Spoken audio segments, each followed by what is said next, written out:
We turn now to the birth of electrochemistry, and we call this affectionately the genius of electrochemistry, and it's woven into the history of science in a way that almost no other subject is.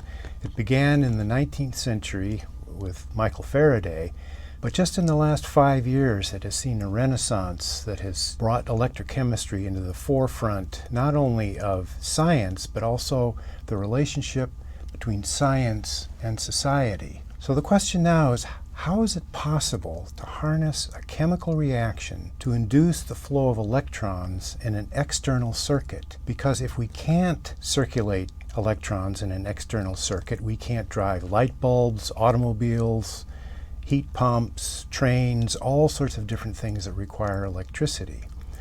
So the question is a subtle one. That is, how can we separate electrons from a chemical reaction?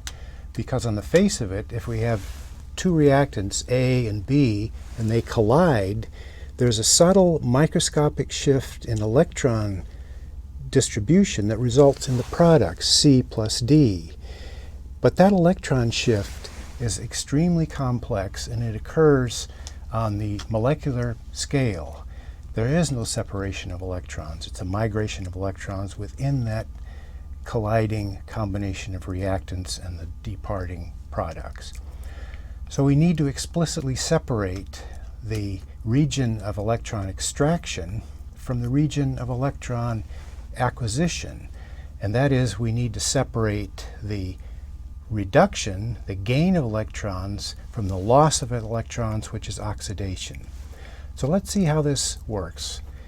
Let's look at the right-hand beaker first, and we're going to focus on the microscopic aspects of what's happening in this beaker. And this beaker has copper 2 plus cations in it in the aqueous phase, which we write that way.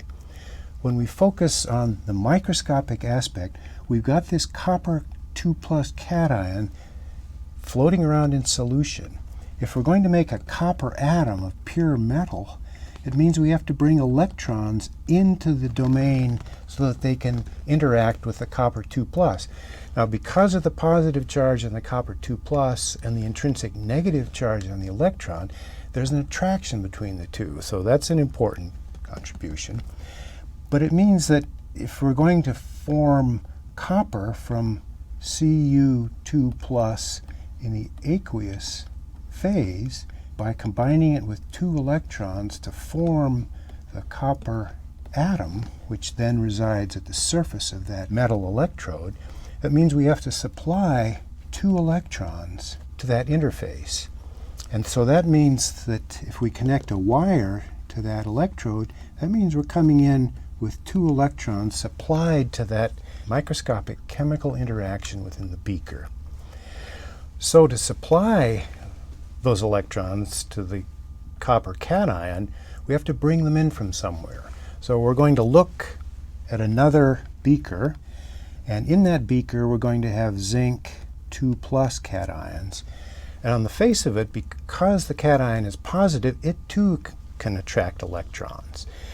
But if we connect these two beakers, one with zinc cations and the other with copper cations, then we set up a situation where those two positive cations are going to battle for electrons. So in order to represent this, let's put the electrons in the middle, and we've got copper 2 plus competing on the right-hand side, and we have zinc 2 plus aqueous competing on the left-hand side.